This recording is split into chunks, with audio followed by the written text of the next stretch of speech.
Hello everyone, मेरा नाम है डॉक्टर कोमल सिंह चौहान और आज की वीडियो में हम डिस्कस करने जा रहे हैं थियोरीज ऑफ मोटिवेशन। इस वीडियो में हम समझेंगे Maslow's hierarchy of needs, Herzberg's two factor theory, theory X and Y and theory Z. तो शुरू करते हैं आज की वीडियो को। Theories of motivation basically study करती हैं कि कैसे एक पर्सन मोटिवेट होता है कार्य या वर्क करने के लिए सो दैट वो अपने गोल को अचीव कर सके।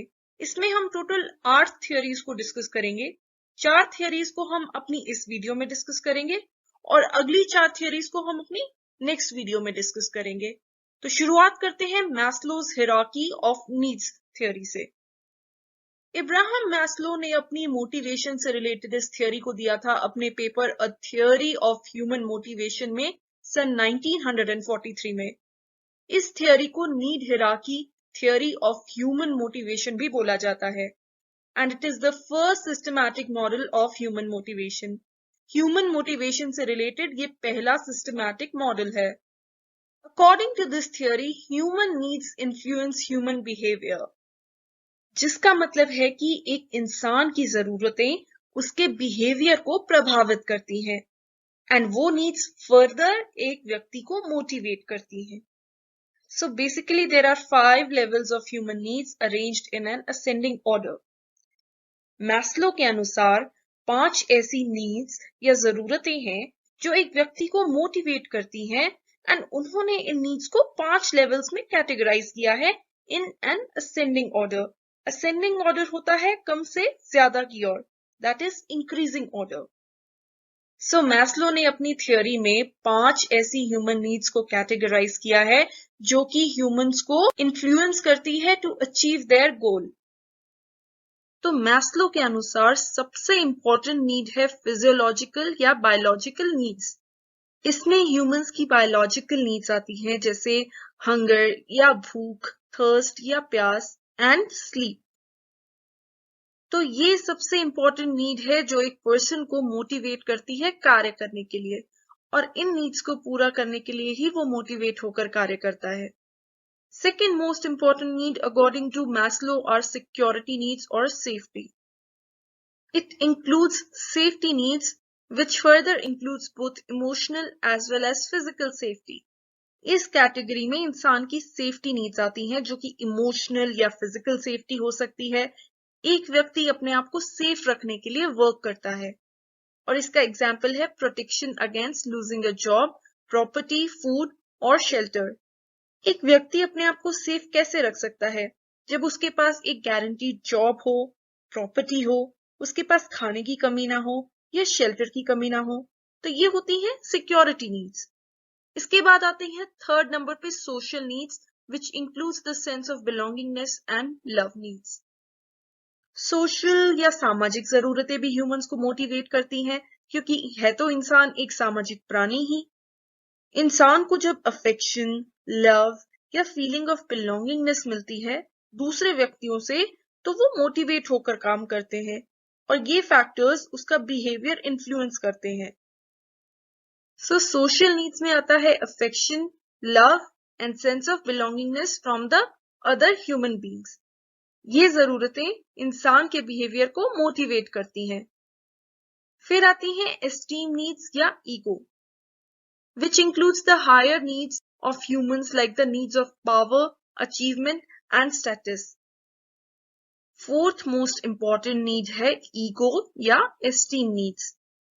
इसको मैस्लो एक हायर नीड मानते हैं और इस कैटेगरी में आते हैं needs like power, achievement and achieving high status. Maslow ने इन्हें हायर नीड इसलिए माना है क्योंकि ये बेसिक नीड नहीं है। बेसिक नीड होती हैं जो हम ऊपर तीनों नीड्स को डिस्कस कर चुके हैं। एस्टीम नीड्स में व्यक्ति पावर चाहता है, ज्यादा से ज्यादा अचीव करना चाहता है, हाई स्टेटस भी पाना चाहता है और इसीलिए वो मोटिवेट होकर कार्य करता है। And the last need is the need for self actualisation. Self actualisation का मतलब होता है अपना पूरा पोटेंशियल रियलाइज करना। Self-actualization is the highest need in his hierarchy and includes the desire to maximize one's potential and to accomplish something. Self actualisation को Maslow ने highest need माना है एंड इस नीड में आता है desire to maximise one's potential and to achieve और accomplish something. एक व्यक्ति अपने पोटेंशियल को मैक्सिमाइज करता है एंड कुछ अचीव करता है। The desire for self fulfilment, actualisation and living a meaningful life is reflected in this need. इस कैटेगरी ऑफ नीड्स में आती है इंसान की स्वयं संतुष्टि और आत्मबोध की भावना। इस नीड को भी मैस्लो ने एक हायर नीड माना है और इस कैटेगरी ऑफ नीड्स में आती हैं the desire for self fulfilment, जिसको हम कहते हैं इंसान की स्वयं की संतुष्टि, and feeling of self actualisation यानी कि आत्मबोध, and living a meaningful life, एक मीनिंगफुल लाइफ को जीना। सो ऐसे डिजायर्स या नीड सेल्फ एक्चुअलाइजेशन की नीड में आते हैं। So these were the 5 needs according to Maslow, और इन नीड्स को मैस्लो ने इस पिरामिड की फॉर्म में रिप्रेजेंट किया है। एंड क्योंकि ये असेंडिंग ऑर्डर में है, दैट इज कम से ज्यादा की ओर है, तो जो 5th नीड है वो टॉप पर है, इसलिए सेल्फ एक्चुअलाइजेशन जो है वो टॉप पर है। एंड जो सबसे इंपॉर्टेंट नीड है which is the physiological need, वो सबसे नीचे है। आपको इन नीड्स का प्रॉपर सीक्वेंस याद रखना पड़ेगा, which is SESSP। So this was Maslow's hierarchy of needs.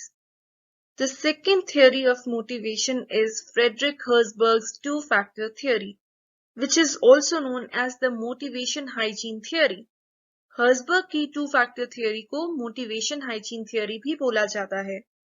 इन्होंने अपनी theory में 2 aspects या factors लिए हैं जो humans को motivate करते हैं, और वो 2 factors हैं motivators and hygiene। मोटिवेटर्स होते हैं ऐसे फैक्टर्स जो एक व्यक्ति के वर्क के नेचर या प्रकृति से रिलेटेड हैं। These help the individual in better performance and bring satisfaction. ये फैक्टर्स एक पर्सन को सेटिस्फैक्शन देते हैं, इनसे एक व्यक्ति की परफॉर्मेंस बेहतर होती है। They include achievement, recognition, challenging work, advancement and growth in the job. Motivators में आते हैं फैक्टर्स लाइक अचीवमेंट या सफलता, रिकग्निशन या पहचान, चैलेंजिंग कार्य और एडवांसमेंट या तरक्की। There existence will yield feeling of satisfaction. जब ऐसे फैक्टर्स मौजूद होते हैं जॉब में, तब वो पर्सन सेटिस्फाइड फील करता है और मोटिवेट होकर कार्य करता है। जब एक पर्सन को प्रॉपर रिकॉग्निशन मिल रही है जॉब में, वो कुछ अचीव कर रहा है, चैलेंजिंग वर्क कर रहा है, अपनी जॉब में एडवांसमेंट ले रहा है या उसको प्रमोशन मिल रही है, उसकी ग्रोथ हो रही है जॉब में, तो डेफिनेटली वो मोटिवेट होकर कार्य करेंगे। सो ऐसे फैक्टर्स को बोला जाता है मोटिवेटर्स। अब आते हैं second factor which is hygiene, and it includes factors that explain man's relationship with the environment in which he or she operates. Hygiene में आते हैं ऐसे फैक्टर्स जो एक पर्सन का रिलेशनशिप जिस एनवायरनमेंट में वो काम कर रहा है उसको एक्सप्लेन करते हैं। बेसिकली एक पर्सन का क्या रिलेशन है अपने एनवायरनमेंट से जिसमें वो काम कर रहा है, ऐसे फैक्टर्स हाइजीन में इंक्लूडेड होते हैं। They do not motivate for better performance but prevent dissatisfaction. ये फैक्टर्स आपको बेटर परफॉर्मेंस करने के लिए मोटिवेट तो नहीं करते, बट ये डिससैटिस्फैक्शन या असंतोष को दूर करते हैं। Their lack of existence would result in dissatisfaction. अगर ये फैक्टर्स मौजूद नहीं होंगे तो इससे एक पर्सन डिससैटिस्फाइड फील करेगा। Herzberg called them maintained hygiene और जॉब कॉन्टेक्स्ट फैक्टर्स। हर्जबर्ग ने इन्हें हाइजीन के अलावा जॉब कॉन्टेक्स्ट और मेंटेन फैक्टर्स भी बोला है। सो हाइजीन फैक्टर्स में कौन से फैक्टर्स आते हैं? सबसे पहला है इसमें interpersonal relationship with peers and subordinates. एक पर्सन का इंटरपर्सनल रिलेशनशिप कैसा है ऑर्गेनाइजेशन में? अपने पीयर्स के साथ, पीयर्स होते हैं आपके साथी, एंड योर सबॉर्डिनेट्स, अपने सबॉर्डिनेट्स के साथ कैसा रिलेशनशिप है? अगर एक हेल्दी रिलेशनशिप होगा तो वो डेफिनेटली मोटिवेट होकर कार्य करेंगे। फिर आता है सैलरी, अगर सैलरी अच्छी होगी तो वो डेफिनेटली मोटिवेटेड फील करेंगे। फिर हाइजीन के अदर फैक्टर्स है status, working conditions and job security. अगर ये 3 फैक्टर्स भी मौजूद होंगे एक ऑर्गेनाइजेशन में, एक व्यक्ति का प्रॉपर स्टेटस होगा ऑर्गेनाइजेशन में, वर्किंग कंडीशंस अच्छी होंगी, जॉब सिक्योरिटी होगी, एक परमानेंट जॉब होगी instead of a temporary job, तो एक पर्सन ज्यादा से ज्यादा मोटिवेट होकर कार्य करेगा इन कंपैरिजन टू अगर उसके पास जॉब सिक्योरिटी नहीं है या वर्किंग कंडीशंस अच्छी नहीं है या उसकी सैलरी अच्छी नहीं है या वो एक हाई स्टेटस एंजॉय नहीं करता है उसके मुकाबले। और मोटिवेटर्स में कौन से फैक्टर्स आते हैं एक बार दोबारा से डिस्कस कर लेते हैं। इसमें आता है achievement, feeling of recognition, responsibility, work itself and advancement. ये सभी हैं मोटिवेटर्स के फैक्टर्स जो एक पर्सन को मोटिवेट करते हैं अपने गोल की तरफ कार्य करने में। So basically hygiene and motivators दो ऐसे फैक्टर्स हैं जो मिलकर एक पर्सन के बिहेवियर को इन्फ्लुएंस करते हैं और मोटिवेशन में एक अहम रोल प्ले करते हैं। एंड ये थी Herzberg's two factor theory. The next theory is theory X and theory Y by Douglas McGregor. According to MacGregor, the function of motivating people is based on certain assumptions about human nature, and theory X and theory Y are two sets of assumptions about the nature of people. Douglas McGregor की theory X and Y का मानना है कि लोगों का motivate होना कुछ assumptions पर या धारणाओं पर आधारित होता है। ये assumptions ह्यूमन नेचर के बारे में हैं और इन्हें टू सेट्स में कैटेगराइज किया गया है जो कि है theory X and theory Y. So the theory X takes a negative perspective of people. जो theory X है वो लोगों का एक नेगेटिव नजरिया पेश करती है and the traditional assumptions about the nature of people are included in the theory X. इसमें लोगों को लेकर जो पारंपरिक धारणाएं हैं उसको इंक्लूड किया गया है। So the very first assumption about human nature is that average human beings dislike work and will avoid it if they can. एक एवरेज ह्यूमन बीइंग जो होता है वो कार्य करना डिसलाइक करता है, नापसंद करता है और वो अवॉइड करेगा काम करना अगर हो सके तो ये पहली assumption है ह्यूमन नेचर से रिलेटेड। दूसरी assumption है कि because of this human characteristic of disliking work, most people must be coerced, controlled, directed and threatened with punishment to get them to work to achieve organizational objectives.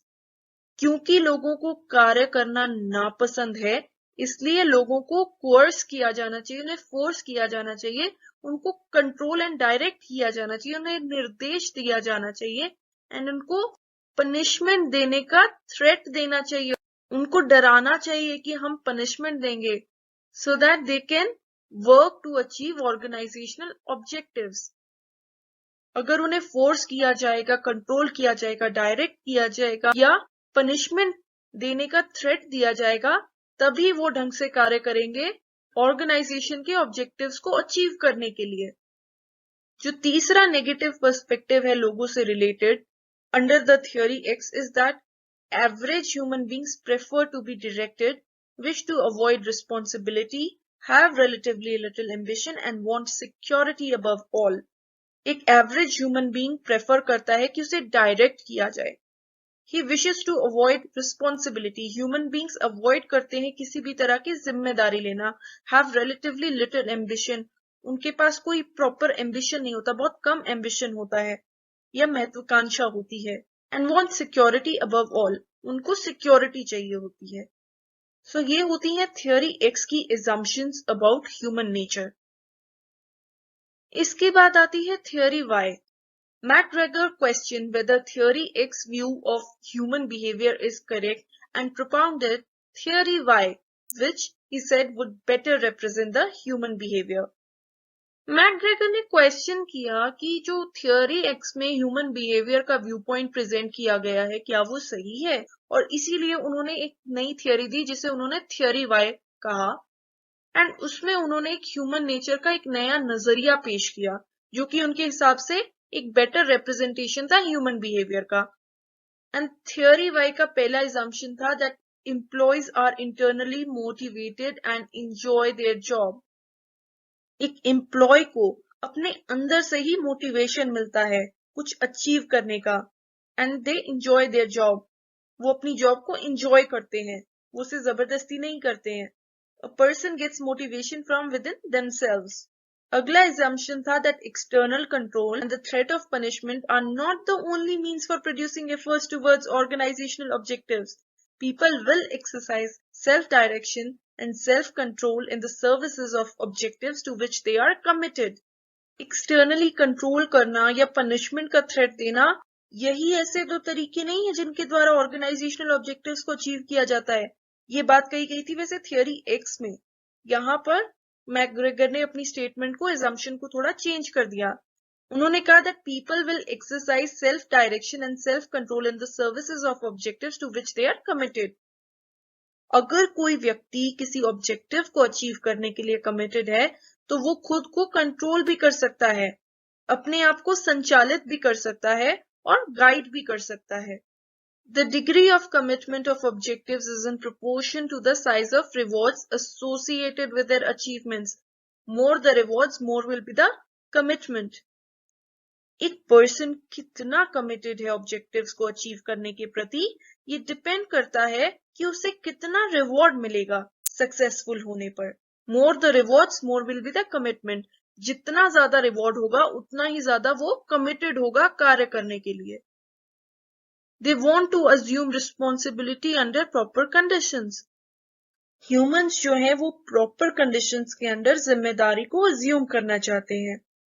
And the needs of the individual and that of the organization should be recognized, and the organization should be designed on the basis of decentralization of authority, participative leadership, and two-way communication system.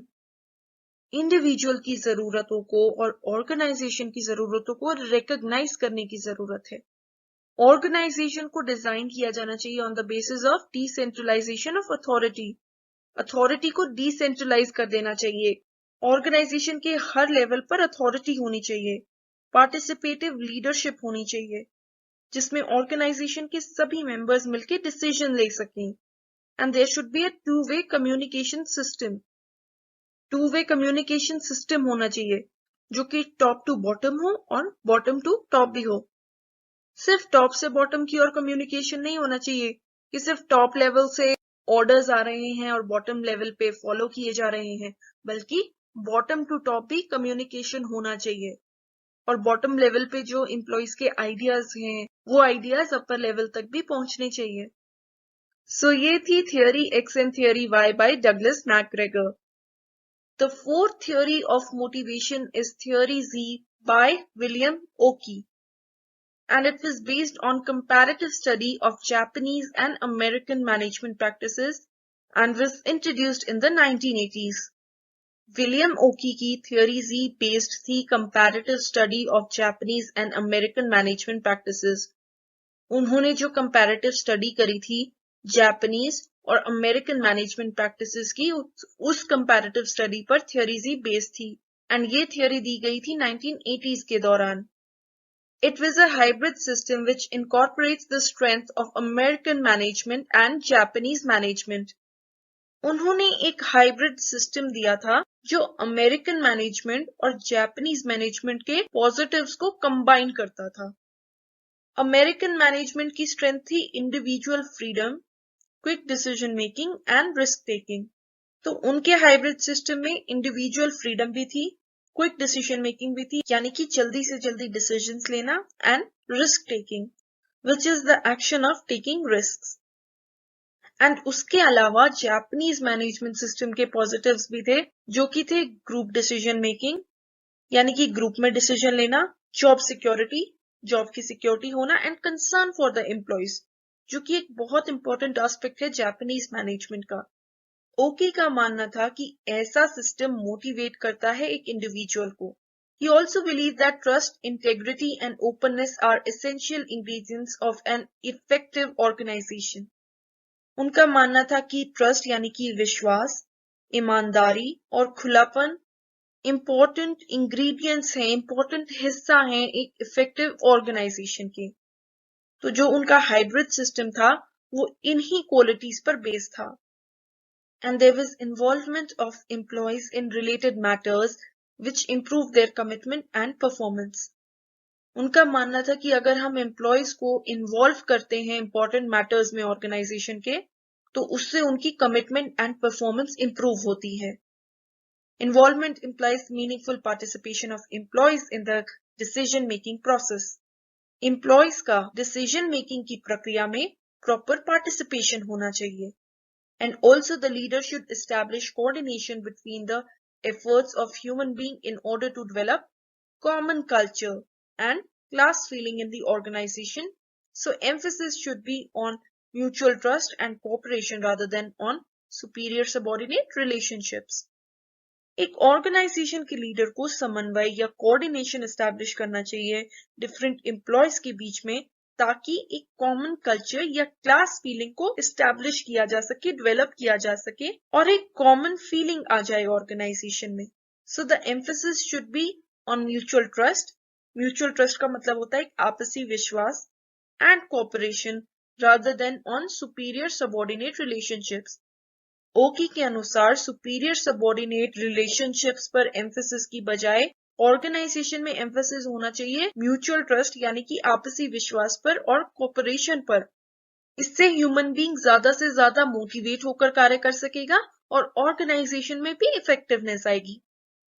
सो ये थी theory ji of William ओकी, जो कि एक hybrid system की बात करती थी जिससे ऑर्गेनाइजेशन में इफेक्टिवनेस आ सके और ह्यूमंस भी मोटिवेट होकर कार्य कर सके. सो आज की वीडियो में इतना ही. प्लीज मेरी वीडियो को लाइक कीजिएगा, शेयर कीजिएगा और मेरे चैनल को सब्सक्राइब कीजिएगा. Thank you so much. आपका दिन शुभ हो.